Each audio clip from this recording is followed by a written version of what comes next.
24 अगस्त 2026 है भाई। और अभी ना मतलब दोपहर होने वाली है, पौने 12 का टाइम हो रहा है। और दिल्ली का मतलब मौसम देख लो, ये इंदिरा गांधी एयरपोर्ट का है। बड़ा भयंकर मौसम हो गया, ऐसा हो रहा है जैसे 7 साढ़े 7 का टाइम हो रहा है शाम का।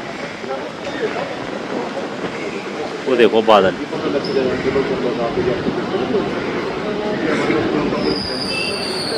बड़ी तेज बारिश आने वाली है। और आज महादेव का भी दिन है भाई, सोमवार है आज। पूरे सावन बारिश नहीं हुई थी, मतलब सोमवार के दिन एक भी दिन बारिश नहीं हुई, और लास्ट सोमवार पर हो रही है बारिश। चलो भाई, हर हर महादेव। सब्सक्राइब। बारिश देख लो भाई, बारिश क्या भयंकर वाली बारिश हो रही है।